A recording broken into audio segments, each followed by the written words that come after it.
Doctor Ambedkar ने अंग्रेजी में वेटिंग फॉर वीजा नाम से अपनी आत्मकथा लिखी थी।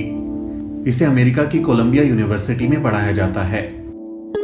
हिंदी पाठकों के लिए अंग्रेजी से इसका हिंदी अनुवाद सविता पाठक ने किया है। इस आत्मकथा के संपादक प्रोफेसर फ्रांसिस डब्ल्यू प्रिचर्ड ने आंतरिक साक्ष्यों के आधार पर अनुमान लगाया है कि ये 1935 या 1936 की रचना है। वेटिंग फॉर वीजा का प्रकाशन सबसे पहले पीपल्स एजुकेशन सोसाइटी द्वारा 1990 में हुआ था। इसकी पांडुलिपि भी वहीं उपलब्ध है।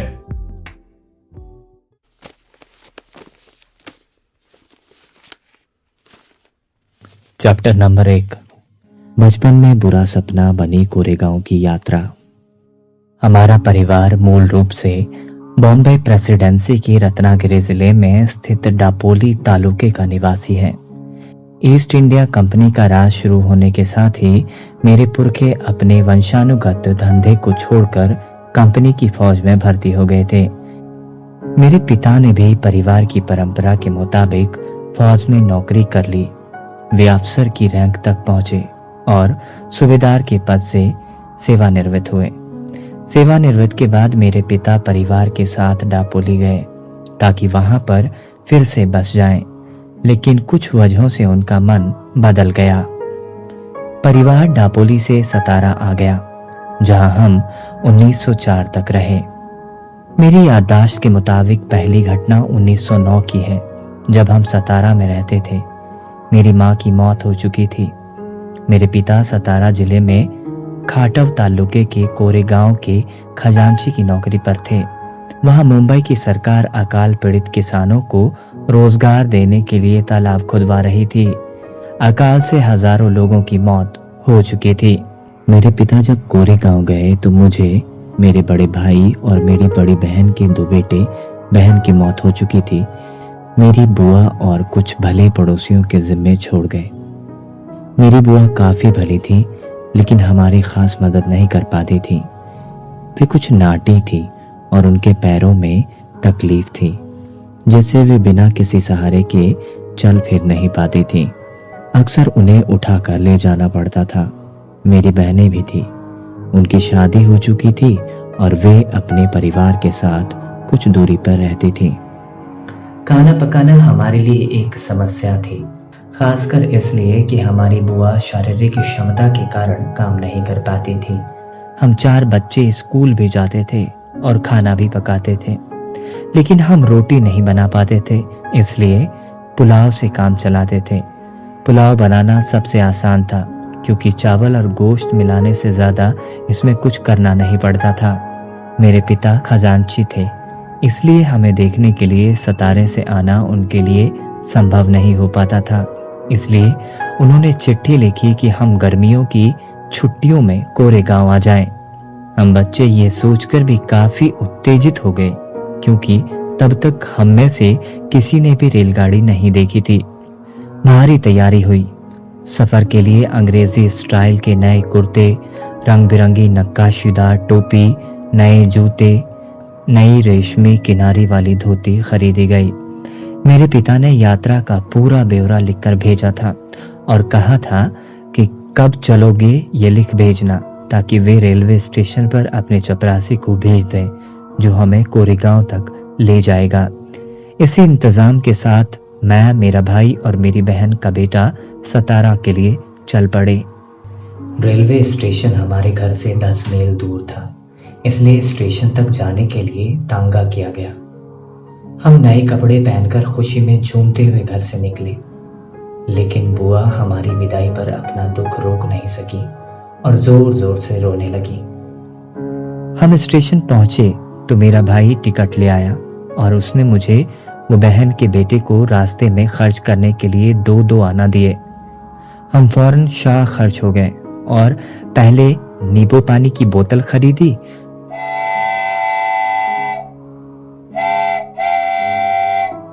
कुछ देर बाद गाड़ी ने सीटी बजाई तो हम जल्दी जल्दी चढ़ गए ताकि कहीं छूट न जाए।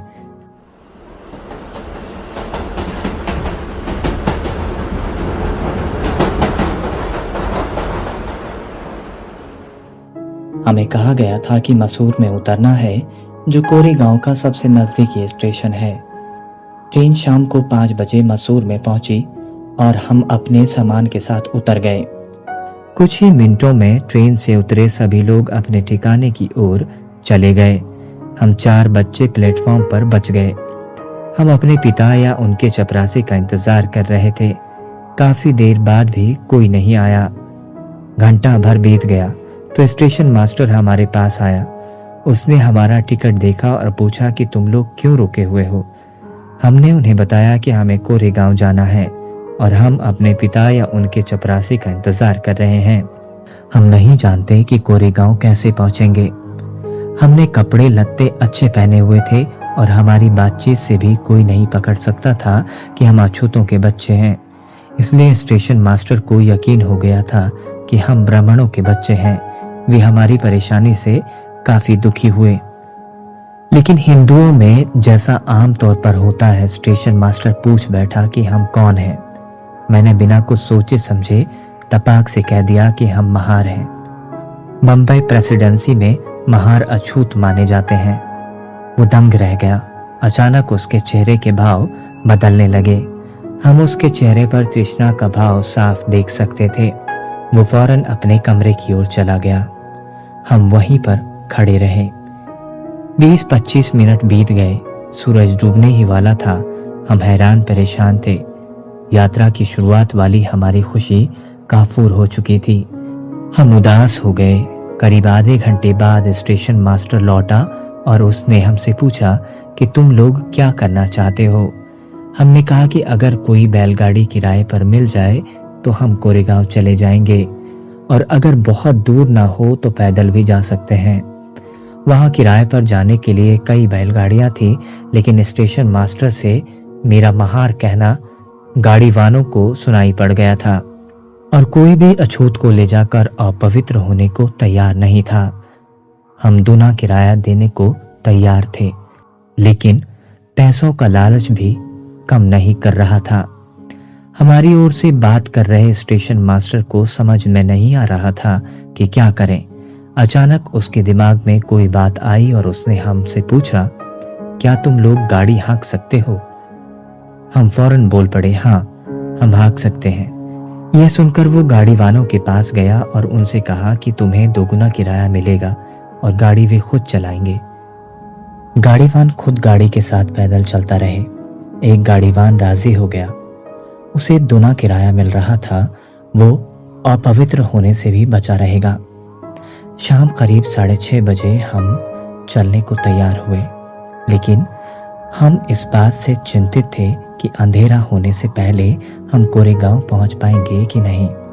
इसलिए हम निश्चिंत होने के बाद ही स्टेशन छोड़ना चाहते थे कि हम अंधेरे होने के पहले कोरेगांव पहुंच जाएंगे। हमने गाड़ीवान से पूछा कि कोरेगांव कितनी दूर है और कितनी देर में पहुंच जाएंगे। उसने बताया कि 3 घंटे से ज्यादा नहीं लगेगा। उसकी बात पर यकीन करके हमने अपना सामान गाड़ी पर रखा और स्टेशन मास्टर को शुक्रिया कहकर गाड़ी में चढ़ गए। हम में से एक ने गाड़ी संभाली और हम चल पड़े। गाड़ीवान बगल में पैदल चल रहा था। स्टेशन से कुछ दूर पर एक नदी थी, बिल्कुल सूखी हुई।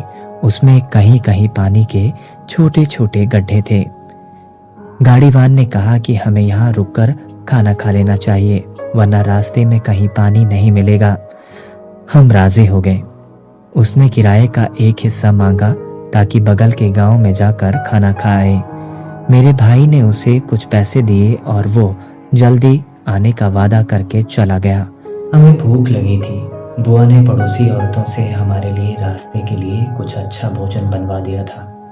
हमने टिफिन बॉक्स खोला और खाने लगे। अब हमें पानी चाहिए था। हम में से एक नदी वाले पानी के गड्ढे की ओर गया, लेकिन उसमें से तो गाय बैल के गोबर और पेशाब की बदबू आ रही थी। पानी के बिना हमने आधे पेट खाकर ही टिफिन बंद कर दिया और गाड़ीवान का इंतजार करने लगे। काफी देर तक वो नहीं आया। हम चारों ओर उसे देख रहे थे। आखिरकार वो आया और हम आगे बढ़े। 4-5 मील हम चले होंगे। अचानक गाड़ीवान कूदकर गाड़ी पर बैठ गया और गाड़ी हाँकने लगा। हम चकित थे कि ये वही आदमी है जो अपवित्र होने के डर से गाड़ी में नहीं बैठ रहा था, लेकिन उससे कुछ पूछने की हिम्मत हम नहीं कर पाए।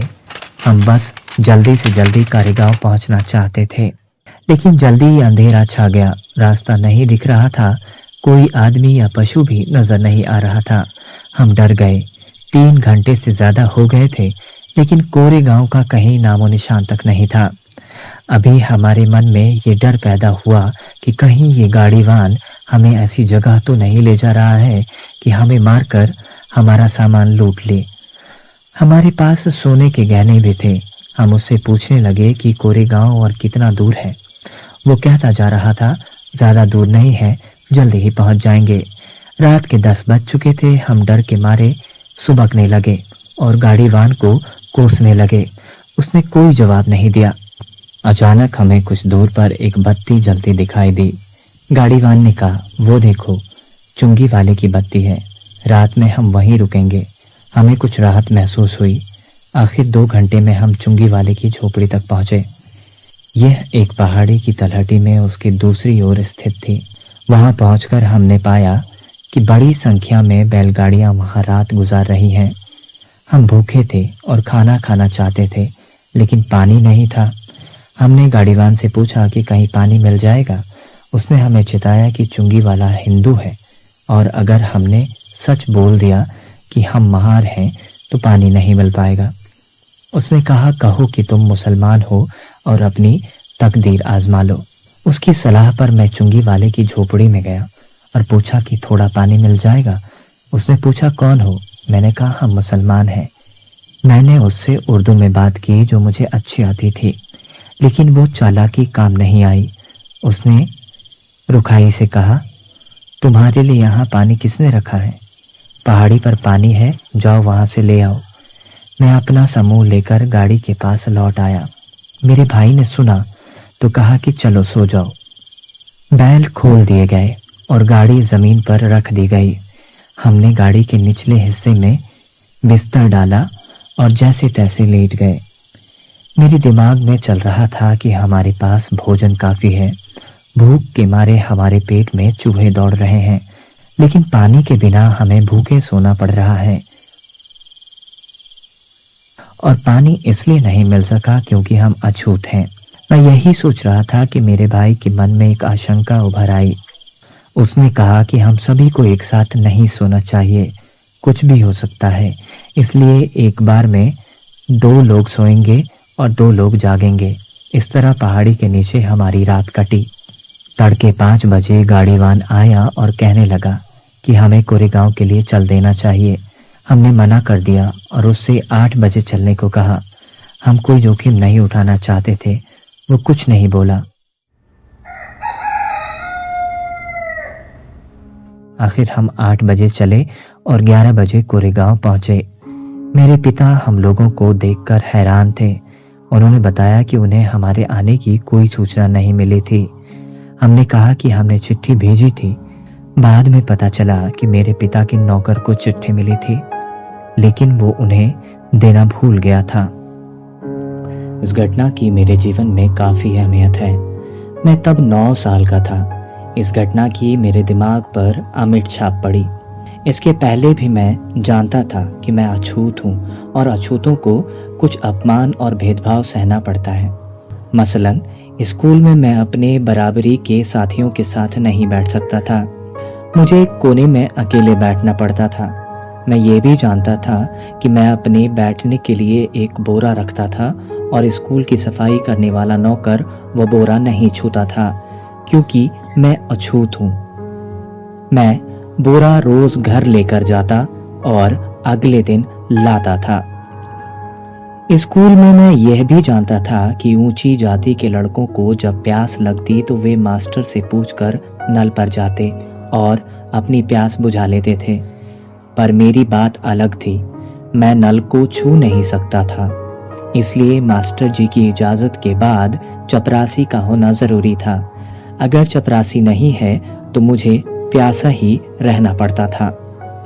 घर में भी कपड़े मेरी बहन धोती थी। सतारा में धोबी नहीं थे, ऐसा नहीं था। हमारे पास धोबी को देने के लिए पैसे नहीं हो ऐसी बात भी नहीं थी। हमारी बहन को कपड़े इसलिए धोने पड़ते थे क्योंकि हम अछूतों का कपड़ा कोई धोबी धोता नहीं था। हमारे बाल भी मेरी बड़ी बहन काटती थी क्योंकि कोई नाई हम अछूतों के बाल नहीं काटता था। मैं ये सब जानता था, लेकिन उस घटना से मुझे ऐसा झटका लगा जो मैंने पहले कभी महसूस नहीं किया था। उसी से मैं छुआछूत के बारे में सोचने लगा। उस घटना के पहले तक मेरे लिए सब कुछ सामान्य था, जैसा कि स्वर्ण हिंदुओं और अछूतों के साथ आमतौर पर होता है।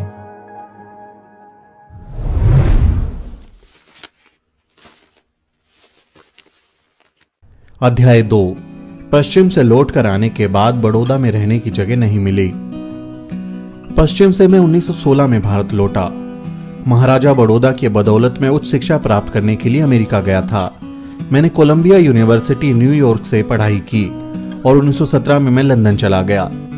मैंने लंदन यूनिवर्सिटी के स्कूल ऑफ इकोनॉमिक्स में परास्नातक में दाखिला लिया था, लेकिन 1918 में मुझे अपनी पढ़ाई अधूरी छोड़कर भारत आना पड़ा। चूंकि मेरी पढ़ाई का खर्चा बड़ौदा स्टेट ने उठाया था, इसलिए उसकी सेवा करने के लिए मैं मजबूर था। किन वजहों से मैंने बड़ौदा स्टेट छोड़ा, उनका मेरे आज के उद्देश्य से कोई संबंध नहीं है और इसलिए यहां मैं इस बात में नहीं जाना चाहता।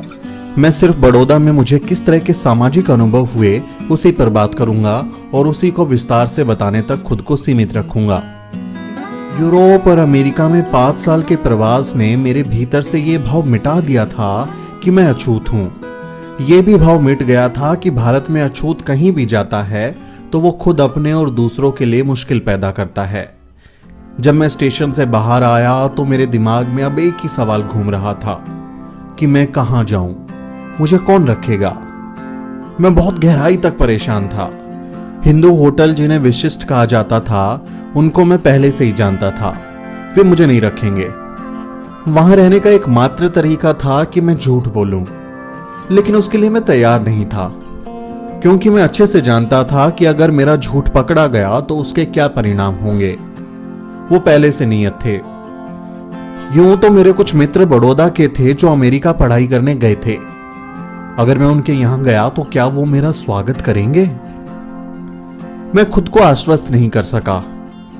हो सकता है कि एक अछूत को अपने घर में बुलाने पर वो शर्मिंदा महसूस करें। मैं थोड़ी देर तक किसी पशुपेश में स्टेशन पर खड़ा रहा। फिर मुझे सूझा कि पता करूं कि कैंप में कोई जगह है क्या। तब तक सारे यात्री जा चुके थे। मैं अकेला बच गया था। कुछ एक गाड़ी वाले जिन्हें अब तक कोई सवारी नहीं मिली थी, वो मुझे देख रहे थे और मेरा इंतजार कर रहे थे। मैंने उनमें से एक को बुलाया और पता किया कि क्या कैंप के पास कोई होटल है। उसने बताया कि एक पारसी सराय है और वो पैसा लेकर ठहरने देते हैं। पारसी लोगों द्वारा ठहरने की व्यवस्था होने की बात सुनकर मेरा मन खुश हो गया। पारसी जोरास्ट्रियन धर्म को मानने वाले लोग होते हैं। उनके धर्म में छुआछूत के लिए कोई जगह नहीं है, इसलिए उनके द्वारा अछूत होने का, भेदभाव होने का कोई डर नहीं था। मैंने गाड़ी में अपना बैग रख दिया और ड्राइवर से पारसी सराय में चल देने के लिए कह दिया। ये एक 2 मंजिला सराय थी। नीचे एक बुजुर्ग पारसी और उनका परिवार रहता था। वो ही इसकी देखरेख करते थे और जो लोग रुकने आते थे उनके खान पान की व्यवस्था करते थे। गाड़ी पहुंची। पारसी केयरटेकर ने मुझे ऊपर ले जाकर कमरा दिखाया। मैं ऊपर गया और इसी बीच गाड़ीवान ने मेरा सामान लाकर रख दिया। मैंने उसको पैसे देकर विदा कर दिया। मैं खुश था कि मेरे ठहरने की समस्या का समाधान हो गया है। मैं कपड़े खोल रहा था, थोड़ा सा आराम करना चाहता था। इसी बीच केयरटेकर एक किताब लेकर ऊपर आया। उसने जब मुझे देखा कि मैंने सदरी और धोती, जो कि खास पारसी लोगों के कपड़े पहनने का तरीका है, नहीं पहना था, तो उसने तीखी आवाज में मुझसे मेरी पहचान पूछी। मुझे मालूम नहीं था कि यह पारसी सराय सिर्फ पारसी समुदाय के लोगों के लिए थी। मैंने बता दिया कि मैं हिंदू हूं। वो अचंभित था और उसने सीधे कह दिया कि मैं वहां नहीं ठहर सकता। मैं सकते में आ गया और पूरी तरह शांत रहा। फिर वही सवाल मेरी ओर लौट आया कि कहां जाऊं। मैंने खुद को संभालते हुए कहा कि भले ही हिंदू हूं, लेकिन अगर उन्हें कोई परेशानी नहीं है तो मुझे यहां ठहरने में कोई दिक्कत नहीं है। उसने जवाब दिया कि तुम यहां कैसे ठहर सकते हो? मुझे सराय में ठहरने वालों का ब्यौरा रजिस्टर में दर्ज करना पड़ता है।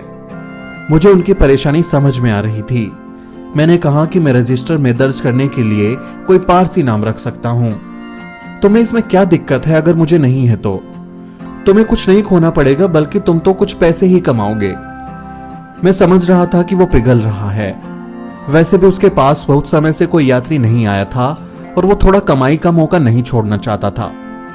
वो इस शर्त पर तैयार हो गया कि मैं उसको 1.5 रुपए ठहरने और खाने का दूंगा और रजिस्टर में पारसी नाम ही लिखूंगा। वो नीचे गया और मैंने राहत की सांस ली। समस्या का हल हो गया था। मैं बहुत खुश था। तब तक मैं ये नहीं जानता था कि ये मेरी खुशी कितनी क्षणिक है। लेकिन इससे पहले कि मैं इस सराय वाले किस्से का दुखद अंत बताऊं, उससे पहले मैं ये बताऊंगा कि इस छोटे से अंतराल के दौरान मैं वहां कैसे रहा। इस सराय की पहली मंजिल पर एक छोटा सा कमरा और उसी से जुड़ा हुआ स्नान घर था, जिसमें नल लगा हुआ था। उसके अलावा एक बड़ा हॉल था। जब तक मैं वहां रहा, बड़ा हॉल हमेशा टूटी कुर्सियों और बेंच जैसे कबाड़ से भरा रहा। इसी सब के बीच में अकेले यहां रहा। केयरटेकर सुबह 1 कप चाय लेकर आता था, फिर वो दोबारा 9:30 बजे मेरा नाश्ता या सुबह का कुछ खाने के लिए लेकर आता था, और तीसरी बार वो रात 8:30 बजे रात का खाना लेकर आता था। केयरटेकर तभी आता था जब बहुत जरूरी हो जाता था, और इनमें से किसी भी मौके पर वो मुझसे बात करने से बचता था। खैर, किसी तरह ये दिन बीते। महाराजा बड़ौदा की ओर से महालेखागार ऑफिस में मेरी प्रशिक्षु की नियुक्ति हो गई। मैं ऑफिस जाने के लिए सराय को 10 बजे छोड़ देता था और रात को तकरीबन 8 बजे लौटता था, और जितना हो सके कंपनी के दोस्तों के साथ ही समय व्यतीत करता था। सराय में वापस लौट के रात बिताने का विचार ही मुझे डराने लगता था।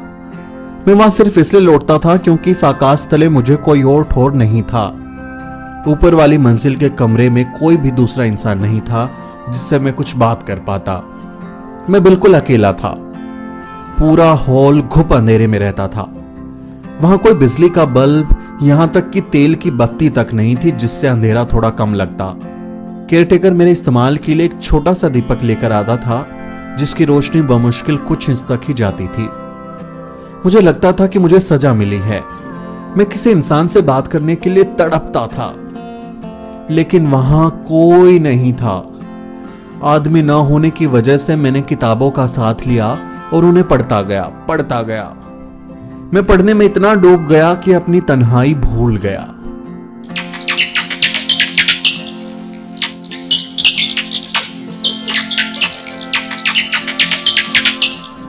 लेकिन उड़ते चमगादड़ जिनके लिए वह हॉल उनका घर था, उनकी चेचे की आवाजें अक्सर मेरे दिमाग को उधर खींच लेती थी। मेरे भीतर तक सिहरन दौड़ जाती थी, और जो बात मैं भूलने की कोशिश कर रहा था वो मुझे फिर से याद आ जाती थी कि मैं एक अजनबी परिस्थिति में एक अजनबी जगह पर हूं। कई बार मैं बहुत गुस्से में भर जाता था। फिर मैं अपने दुख को और गुस्से को इस भाव से समझाता था कि भले ही ये जेल थी, लेकिन एक ठिकाना तो है। कोई जगह न होने से तो अच्छा है कोई जगह होना। मेरी हालत इतनी खराब थी कि जब मेरी बहन का बेटा बंबई से मेरा बचा हुआ सामान लेकर आया तो वो जोर जोर से रोने लगा और मुझे उसे तुरंत वापस भेजना पड़ा। इस हालत में मैं एक पारसी सराय में पारसी बनकर रहा। मैं जानता था कि यह नाटक ज्यादा दिन नहीं कर सकता और मुझे किसी दिन पहचान लिया जाएगा, इसलिए मैं सरकारी बंगला पाने की कोशिश कर रहा था। लेकिन प्रधानमंत्री ने मेरी याचिका पर उस गहराई से ध्यान नहीं दिया जैसी मुझे जरूरत थी। मेरी याचिका एक अफसर से दूसरे अफसर तक जाती रही। इससे पहले कि मुझे निश्चित उत्तर मिलता, मेरे लिए वो भयावह दिन आ गया। वो सराय में 11वां दिन था। मैंने सुबह का नाश्ता कर लिया था और तैयार हो गया था और कमरे से ऑफिस के लिए निकलने ही वाला था। दरअसल रात भर के लिए जो किताबें मैंने पुस्तकालय से उधार ली थी उनको उठा रहा था कि तभी मैंने सीढ़ी पर कई लोगों के आने की आवाज सुनी। मुझे लगा कि यात्री ठहरने के लिए आए हैं और मैं उन मित्रों को देखने के लिए उठा। तभी मैंने दर्जनों गुस्से में भरे लंबे मजबूत पारसी लोगों को देखा। उनके हाथ में डंडे थे। वो मेरे कमरे की ओर आ रहे थे। मैंने समझ लिया कि यात्री नहीं है और इसका सबूत उन्होंने दे भी दिया। वो सभी लोग मेरे कमरे में इकट्ठा हो गए और उन्होंने मेरे ऊपर सवालों की बौछार कर दी। कौन हो तुम? तुम यहां क्यों आए हो? बदमाश आदमी, तुमने पारसी सराय को गंदा कर दिया। मैं खामोश खड़ा रहा। मैं कोई उत्तर नहीं दे सका। मैं इस झूठ को ठीक नहीं कह सका। ये वास्तव में एक धोखा था और धोखा पकड़ा गया। मैं ये जानता था कि अगर मैं इस खेल को इस कट्टर पारसी भीड़ के आगे जारी रखता तो वो मेरी जान लेकर छोड़ते। मेरी चुप्पी और खामोशी ने मुझे इस अंजाम तक पहुंचने से बचा लिया। कमरा कब खाली करोगे? एक ने मुझसे पूछा। उस समय सराय के बदले मेरी जिंदगी दांव पर लगी थी। इस सवाल के साथ गंभीर धमकी छिपी थी। खैर, मैंने अपनी चुप्पी ये सोचते हुए तोड़ी कि एक हफ्ते में मंत्री मेरी बंगले की दरख्वास्त को मंजूर कर लेगा और उनसे विनती की कि मुझे एक हफ्ता और रहने दो। लेकिन पारसी कुछ भी सुनने के लिए तैयार नहीं थे। उन्होंने अंतिम चेतावनी दी कि उन्हें शाम तक मैं इस सराय में नजर न आऊं। मुझे निकलना ही होगा। उन्होंने गंभीर परिणाम भुगतने के लिए तैयार रहने को कहा और चले गए। मुझे कुछ नहीं सूझ रहा था। मेरा दिल बैठ गया था। मैं बड़बड़ाता रहा और फूट फूट के रोया। अंततः मैं अपनी कीमती जगह, जी हां, मेरे रहने के ठिकाने से वंचित हो गया। वो जेल खाने से ज्यादा अच्छा नहीं था, लेकिन फिर भी वो मेरे लिए कीमती था। पारसियों के जाने के बाद मैं बैठकर किसी और रास्ते के बारे में सोचने लगा।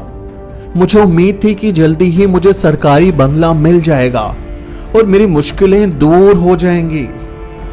मेरी समस्याएं तात्कालिक थी और दोस्तों के पास इसका कोई ना कोई उपाय मिल सकता था। बड़ौदा में मेरा कोई अछूत मित्र नहीं था, लेकिन दूसरी जाति के मित्र थे। एक हिंदू था, दूसरा क्रिश्चियन था।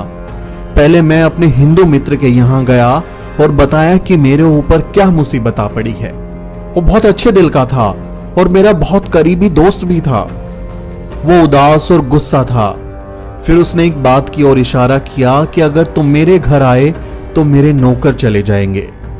मैंने उसके आशय को समझा और अपने घर में ठहराने के लिए नहीं कहा।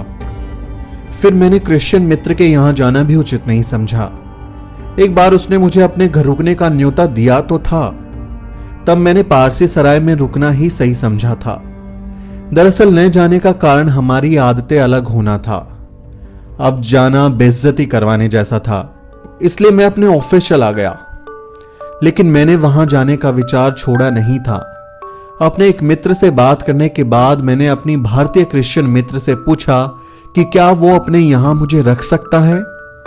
जब मैंने ये सवाल किया तो बदले में उसने कहा कि उसकी पत्नी कल बड़ौदा आ रही है और उससे पूछकर बताएगा। मैं समझ गया कि ये एक चालाकी भरा जवाब है।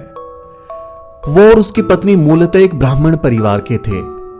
क्रिश्चियन होने के बाद भी पति तो उदार हुआ, लेकिन पत्नी अभी भी कट्टर थी और किसी अछूत को घर में नहीं ठहरने दे सकती थी। उम्मीद की ये किरण भी बुझ गई। उस समय शाम के 4 बज रहे थे जब मैं भारतीय क्रिश्चियन मित्र के घर से निकला था। मैं कहां जाऊं? मेरे लिए विराट सवाल था। मुझे सराय छोड़नी ही थी, लेकिन कोई मित्र नहीं था जहां मैं जा सकता था। केवल एक विकल्प था कि मैं बंबई वापस लौट जाऊं। बड़ौदा से बंबई की रेलगाड़ी रात 9 बजे को थी। 5 घंटे बिताने थे मुझे। कहां बिताऊं? क्या सराय में जाना चाहिए? क्या दोस्तों के यहां जाना चाहिए? मैं सराय में वापस जाने का साहस नहीं जुटा पाया। मुझे डर था कि पारसी फिर से इकट्ठा होकर मेरे ऊपर हमला कर देंगे। मैं अपने मित्रों के यहां भी नहीं गया। भले ही मेरी हालत बहुत दयनीय थी, लेकिन मैं दया का पात्र नहीं बनना चाहता था। मैंने शहर के किनारे स्थित कमाथी बाग, सरकारी बाग में समय बिताना तय किया। मैं वहां कुछ अनमनस्क भाव से बैठा और कुछ इस उदासी से कि मेरे साथ ये क्या घटा। मैंने अपने माता पिता के बारे में, जब हम बच्चे थे उन दिनों के बारे में और बदतर दिनों के बारे में सोचा। 8 बजे रात को मैं बाग से बाहर आया और सराय के लिए गाड़ी ली, अपना सामान लिया। ना तो केयरटेकर और ना ही मैं, दोनों ने एक दूसरे से कुछ नहीं कहा। वो कहीं ना कहीं खुद को मेरी हालत के लिए जिम्मेदार मान रहा था। मैंने उसका बिल चुकाया, उसने खामोशी से उसको लिया और चुपचाप चला गया। मैं बड़ौदा बड़ी उम्मीदों से गया था और उसके लिए कई दूसरे बड़े मौके भी ठुकराए थे। ये युद्ध का समय था। भारतीय सरकारी शिक्षण संस्थानों में कई पद रिक्त थे। मैं कई प्रभावशाली लोगों को लंदन में जानता था, लेकिन मैंने उनमें से किसी की मदद नहीं ली। मैंने सोचा कि मेरा पहला फर्ज महाराजा बड़ौदा के लिए अपनी सेवाएं देना है, जिन्होंने मेरी शिक्षा का प्रबंध किया था। यहां मुझे कुल 11 दिनों के भीतर बड़ौदा से बंबई जाने के लिए मजबूर होना पड़ा। वो दृश्य जिसमें मुझे दर्जनों पारसी लोग डंडे लेकर मेरे सामने डराने वाले अंदाज में खड़े हैं और मैं उनके सामने भयभीत नजरों से दया की भीख मांगता खड़ा हूं, वो 18 साल बाद भी धूमिल नहीं हो सका। मैं आज भी उसको जस का तस याद कर सकता हूं, और ऐसा कभी नहीं हुआ होगा कि उस दिन को याद किया और मेरी आंखों में आंसू ना आए हों। उस समय मैंने ये जाना था कि जो आदमी हिंदुओं के लिए अछूत है, वो पारसियों के लिए भी अछूत है।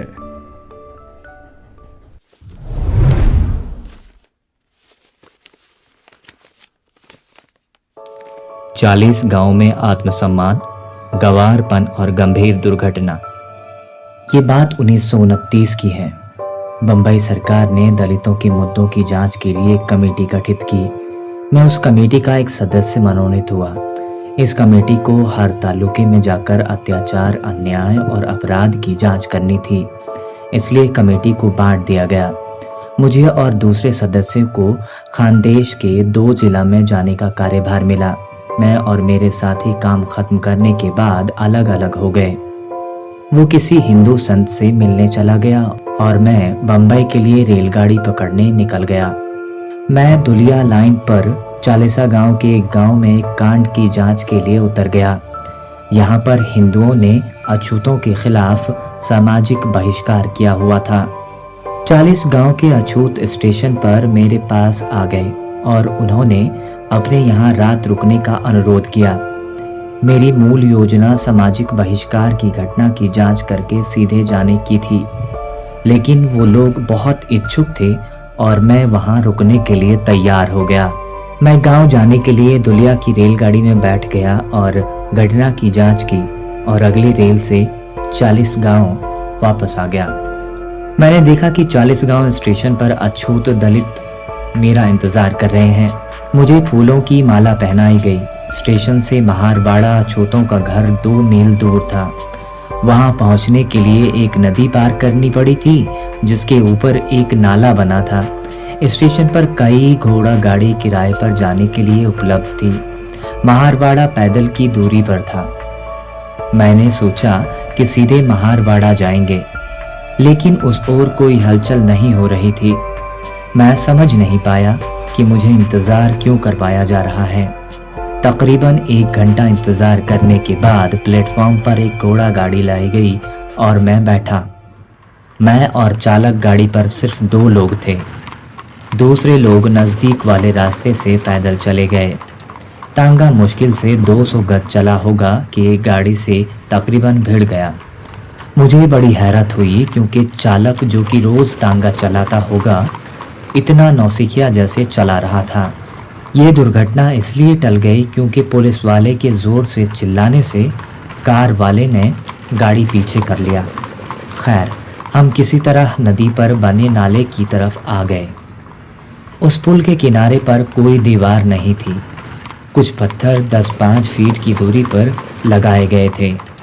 जमीन भी पथरीली थी। नदी पर बना नाला शहर की ओर था, जिधर से हम लोग आ रहे थे। नाले से सड़क की ओर एक तीखा मोड़ लेना था। नाले के पत्थर के पास घोड़ा सीधे ना जाके तेजी से मुड़ गया और उछल पड़ा। तांगे के पहिए किनारे लगे पत्थरों पर इस तरह फंस गए कि मैं उछल पड़ा और नाले के पथरीली जमीन पर गिर पड़ा। घोड़ा और गाड़ी नाले से सीधे नदी में जा गिरे। मैं इतनी तेज गिरा कि अचेत हो गया। महारवाड़ा नदी के ठीक उस पार था। जो लोग स्टेशन पर मेरा स्वागत करने आए थे, वो मुझसे पहले पहुंच गए थे। मुझे उठाकर रोते बिलखते बच्चों और स्त्री पुरुषों के बीच से महारवाड़ा ले जाया गया। मुझे कई जगह चोट लगी थी। मेरा पैर टूट गया था और मैं कई दिन तक चल फिर नहीं पाया।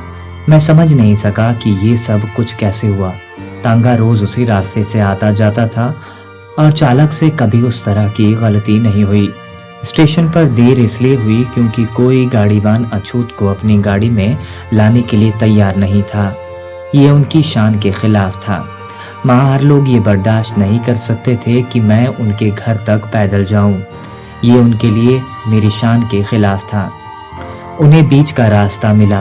वो बीच का रास्ता था कि तांगे का मालिक अपना तांगा किराए पर दे देगा, लेकिन खुद नहीं चलाएगा। महार लोग तांगा ले सकते थे। महारों ने सोचा कि ये सही रहेगा, लेकिन वो भूल गए कि सवारी की गरिमा से ज्यादा उसकी सुरक्षा महत्वपूर्ण है। अगर उन्होंने इस पर सोचा होता तो वो भी देखते कि क्या वो ऐसा चालक ढूंढ सकते हैं जो सुरक्षित पहुंचा पाए। सच तो ये था कि उनमें से कोई भी गाड़ी चलाना नहीं जानता था, क्योंकि ये उनका पेशा नहीं था। उन्होंने अपने में से किसी से गाड़ी चलाने के लिए पूछा। एक ने गाड़ी की लगाम ये सोचकर थाम ली कि इसमें कुछ नहीं रखा, लेकिन जैसे ही उसने मुझे बिठाया वो इतनी बड़ी जिम्मेदारी के बारे में सोचकर नर्वस हो गया और गाड़ी उसके काबू से बाहर हो गई। मेरी शान के लिए 40 गांव में महार लोगों ने मेरी जिंदगी दांव पर लगा दी। उस वक्त मैंने जाना कि एक हिंदू तांगे वाले की भी, भले ही वो खटने का काम करता हो, एक गरिमा है। वो खुद को एक ऐसा इंसान समझ सकता है जो किसी अछूत से ज्यादा ऊंचा है। इससे भी कोई फर्क नहीं पड़ता कि वो अछूत सरकारी वकील है।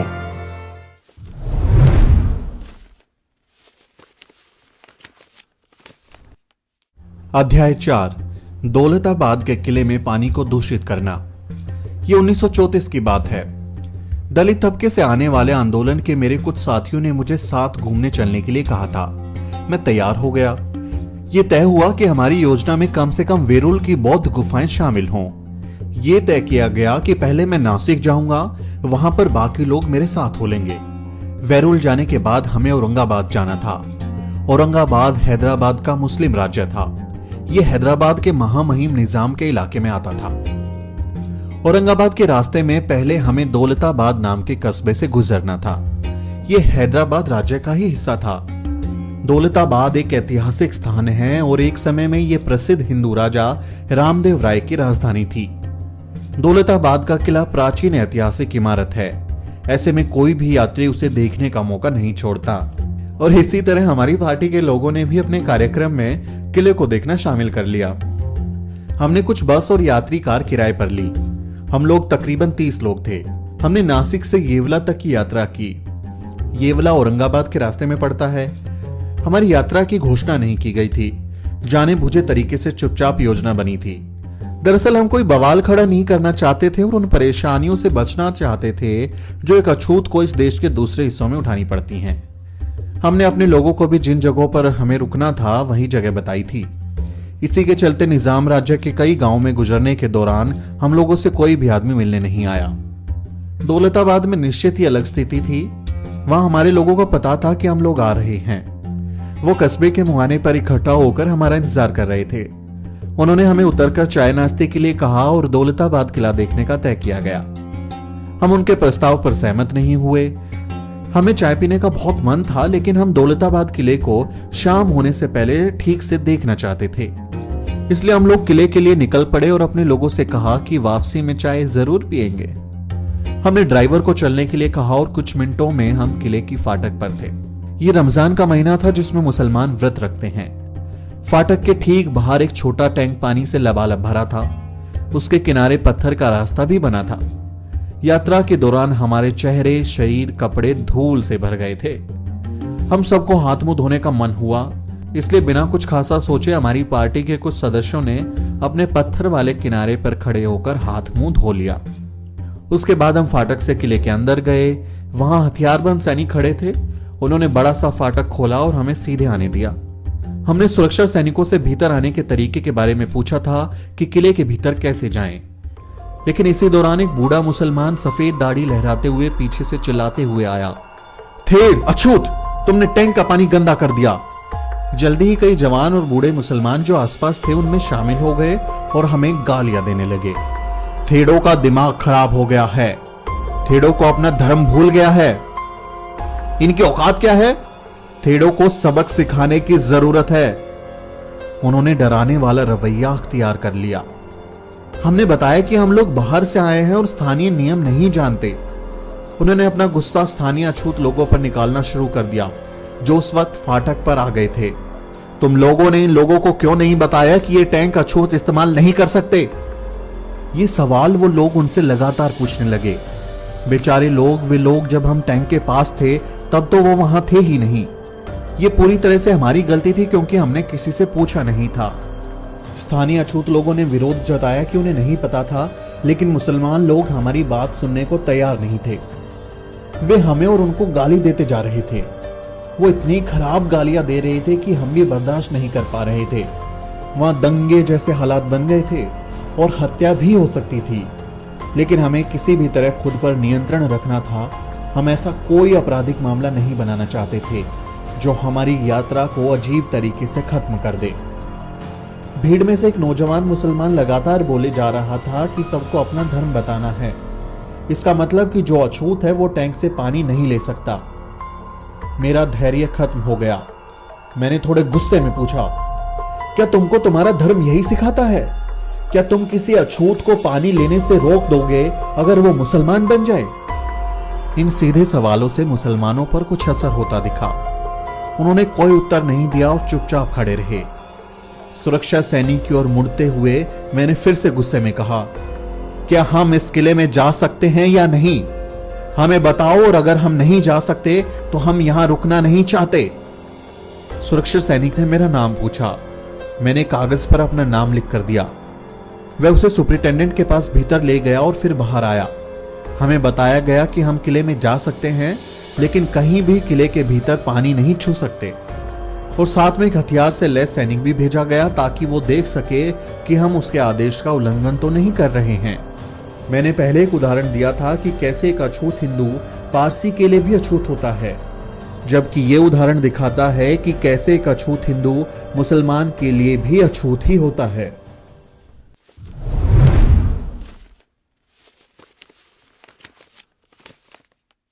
Chapter number 5। डॉक्टर ने समुचित इलाज से मना किया, जिससे युवा स्त्री की मौत हो गई। ये घटना कठियावाड़ में एक गांव की अछूत स्कूल में पढ़ने वाले शिक्षक की है। मिस्टर गांधी द्वारा प्रकाशित जनरल यंग इंडिया में ये घटना एक पत्र के माध्यम से 12 दिसंबर 1929 को सामने आई। इसमें लेखक ने अपने निजी अनुभव से बताया कि कैसे उसकी पत्नी, जिसने अभी बच्चे को जन्म दिया था, हिंदू डॉक्टर के ठीक से उपचार नहीं करने के चलते मर गई। पत्र कहता है, इस महीने की 5 तारीख को मेरा बच्चा हुआ था और 7 तारीख को मेरी बीवी बीमार हो गई। उसको दस्त शुरू हो गई।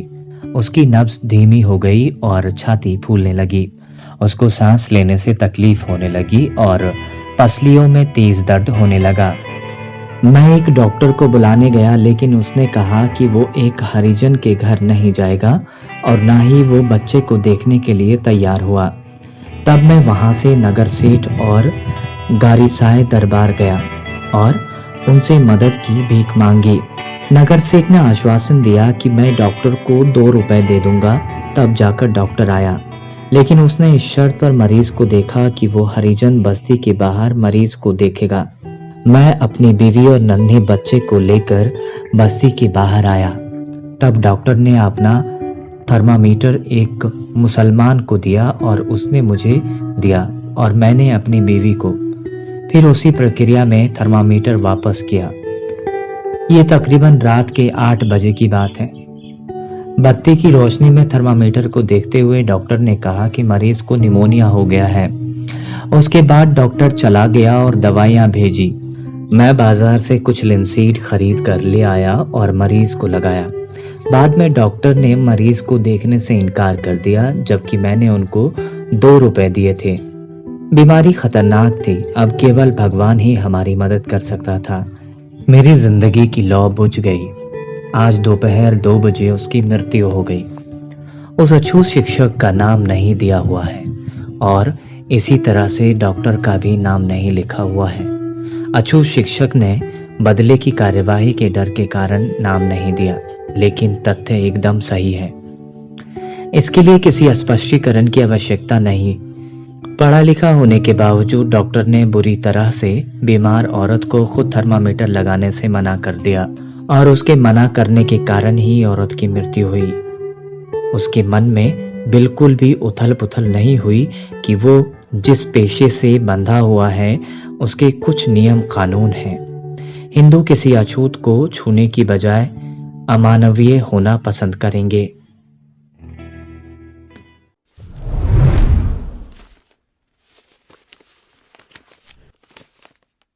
गाली गलौज और धमकियों के बाद युवा कलर को नौकरी छोड़नी पड़ी। इस कड़ी में एक और घटना है। 6 मार्च 1938 को कासरवड़ी यानी वुलन मिल के पीछे दादर बंबई में इंदुलाल यादव की अध्यक्षता में भंगी लोगों की एक बैठक हुई। इस बैठक में एक भंगी लड़के ने अपना अनुभव इन शब्दों में बयां किया। मैंने 1933 में भाषा की अंतिम परीक्षा पास की। मैंने अंग्रेजी कक्षा 4 तक पढ़ी थी। मैंने बंबई म्युनिसिपल पार्टी के स्कूल कमेटी में शिक्षक के पद के लिए आवेदन किया, लेकिन वैकेंसी नहीं होने के चलते असफल रहा। फिर मैंने अहमदाबाद में पिछड़े वर्ग के अफसर के लिए तलाती पद यानी गांव का पटवारी के लिए आवेदन किया और सफल रहा। 19 फरवरी 1936 को मैं बारसाड़ तालुका के खेड़ा जिले में मामलातदार के कार्यकालय में तलाती पद पर नियुक्त हुआ। वैसे मेरा परिवार मूलतः गुजरात से आया था, लेकिन मैं इससे पहले कभी गुजरात नहीं गया था। मैं यहाँ पहली बार आया था। उसी तरह से मैं ये नहीं जानता था कि सरकारी दफ्तर में भी छुआछूत है। मेरे अछूत होने की बात मेरे आवेदन में पहले से लिखी थी, इसलिए मैं उम्मीद करता था कि मेरे सहकर्मियों को पहले से ही पता होगा कि मैं कौन हूँ। इसलिए मैं मामलातदार ऑफिस के क्लर्क के व्यवहार से हैरान रह गया जब मैं तलाती का पद संभालने वहां पहुंचा। कारकुन ने बड़े ही घृणा से मुझसे पूछा, तुम कौन हो? मैंने जवाब दिया, सर मैं एक अछूत हूँ।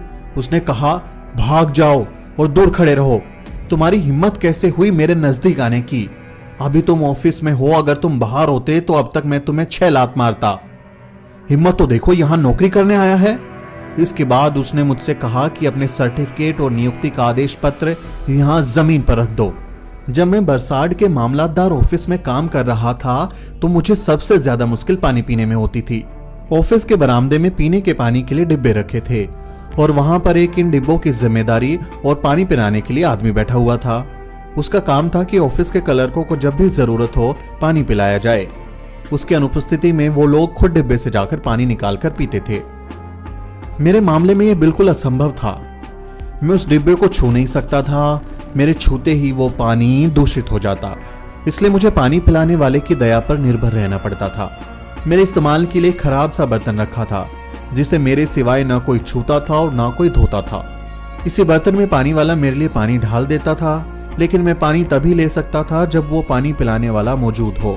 पानी पिलाने वाले को भी मुझे पानी देना पसंद नहीं था। जब मैं पानी पीने आ रहा होता तो वो वहां से सरक लेता। नतीजतन मुझे बिना पानी पिए रहना पड़ता था। ऐसे 1-2 दिन नहीं थे, बल्कि कई दिन थे जिसमें मुझे पानी नहीं मिलता था। इसी तरह की दिक्कत मेरे ठहरने को लेकर भी थी। मैं बारसाड़ में अजनबी था, कोई भी मुझे घर देने को तैयार नहीं था। बारसाड़ के अछूत भी अपने यहाँ ठहराने को तैयार नहीं थे। उन्हें भय था कि वो उन हिंदुओं को नाराज कर देंगे जिन्हें पसंद नहीं था कि मैं एक क्लर्क बनकर अपनी हैसियत से ज्यादा रहूं। सबसे ज्यादा तकलीफ मुझे खाने को लेकर हुई। ऐसी कोई जगह और ऐसा कोई आदमी नहीं था जो मुझे खाना दे सके। मैं सुबह शाम भाजस खरीदकर गांव के बाहर किसी सुनसान जगह पर खाता था और रात को मामलातदार ऑफिस के बरामदे में आकर सोता था। इस तरीके से मैंने कुल 4 दिन बिताए। ये सब कुछ मेरे लिए बर्दाश्त से बाहर हो गया। तब मैं अपने पूर्वजों के गांव जंत्राल चला गया। ये बलसाड़ से 6 मील दूर था। हर दिन मुझे 11 मील पैदल चलना पड़ता था। ये सब मैंने कुल 1.5 महीने किया। उसके बाद मामलातदार ने मुझे एक तलाती के पास काम सीखने के लिए भेज दिया। इस तलाती के पास 3 गांव जंत्राल, खांपुर और सैजपुर का जिम्मा था। जंत्राल उसका मुख्यालय था। मैं जंत्राल में इसी तलाती के साथ 2 महीने रहा। उसने मुझे कुछ नहीं सिखाया। मैं एक बार भी गांव के ऑफिस में नहीं गया। गांव का मुखिया खासतौर पर मेरा विरोधी था।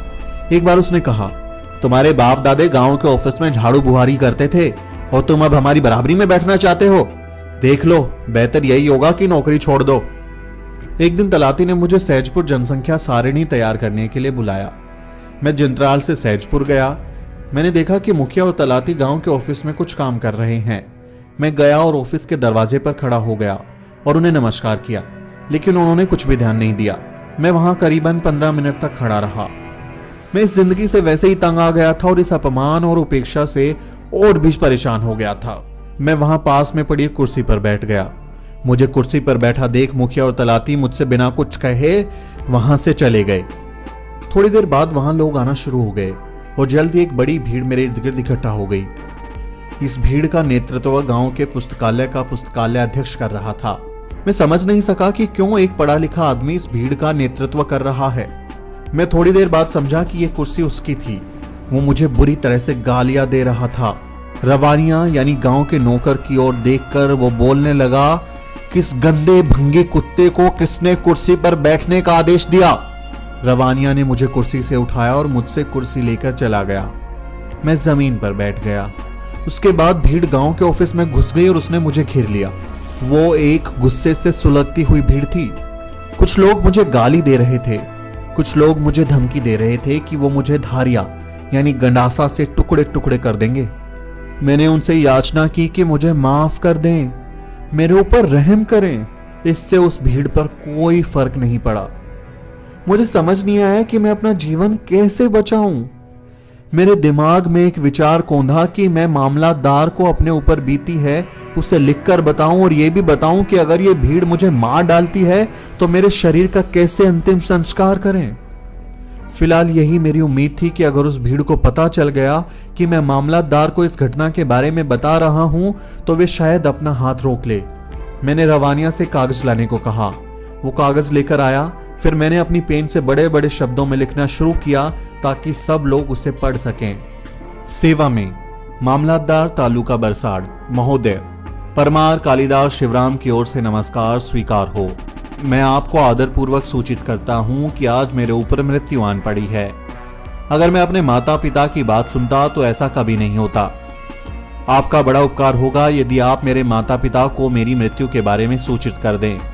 पुस्तकालय अध्यक्ष ने मेरे लिखे को पढ़ा और उसको फाड़ने का आदेश दिया। इस पर मैंने उसे फाड़ दिया। उन्होंने मेरी बहुत बेइज्जती की। तुम अपने आप को हमारा तलाती कहकर संबोधित करना चाहते हो? तुम एक भंगी हो, ऑफिस में बैठना चाहते हो, कुर्सी पर बैठना चाहते हो।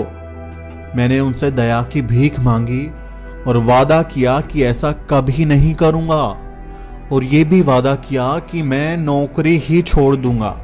मैं वहां रात के 7 बजे तक भीड़ के छट जाने तक रोका गया। तब तक तलाती और मुखिया दोनों नहीं आए। उसके बाद मैंने 15 दिन की छुट्टी ली और अपने माता पिता के पास बंबई लौट आया। बहुजन समाज से जुड़ी हर खबर जानने के लिए सब्सक्राइब करें द शूद्र और बेल आइकन दबाना ना भूलें।